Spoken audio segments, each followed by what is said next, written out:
I guess the real mission of Head Start is to break the cycle of poverty. I'm Renee Halge. I am the Associate Director of the Knox County Head Start. We work with children birth to 5 years old, and these are children from low-income families. And if you've bought a children's book lately, it's expensive. So Imagination Library providing free books to all the children in Knox County. I mean, what a gift to families. Every month from the time the children are born until they turn 5 years old, they get a free book delivered to their house. You know, my son, he's anticipating it in the mail. Every time we, open the mailbox, he's like, is there a book? Is there a book for me? They know it's theirs. That's their mail. I think it gives them a sense of ownership and responsibility. This is my book. It's more special. I need to take care of it. It has their name on it, and they each get their own, and with 3 children. It's really special that they get to check the mail and look and be like, which one's mine, and have that ownership of their own book. My name's Emily McBee, and I'm a Head Start preschool teacher. This is our classroom library, and so far it is filled up with some of my favorite books from the Imagination Library. Things that come up with our children, like sharing. The Minosaur is a really good book about sharing. Yeah, there's a couple new ones I really like. I really like Hair Love. I like how it represents different colored families, but also is a story that applies to everyone. What I also really like about the Imagination Library is they have books that are nonfiction. And this one is about a little dog that got lost on an iceberg out to sea. And in the back is his real picture of the real dog that got lost.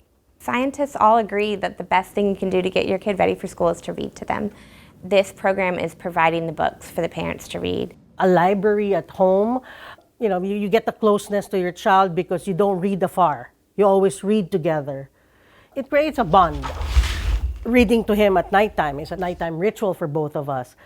But during the pandemic, you run out of activities to do in the house. Reading started to be part of the morning routine or afternoon routine, and not only during bedtime. Because we had the books, it became part of our whole day activity. All kinds of services got interrupted during the pandemic, but not the Imagination Library. I mean, those books kept coming. They never stopped mailing out those books to the children. For our families, what a lifeline to have that book arrive in your house.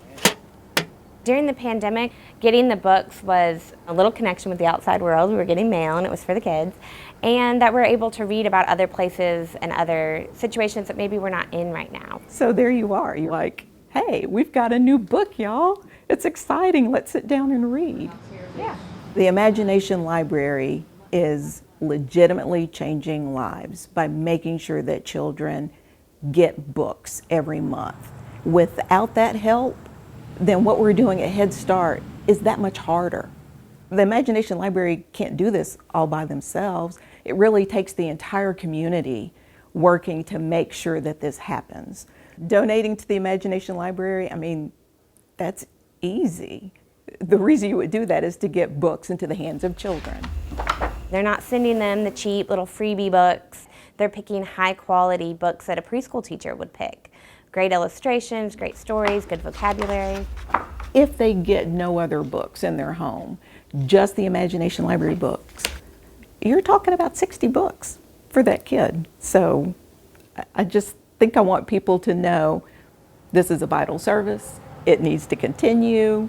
Whatever you can do to help, it's appreciated.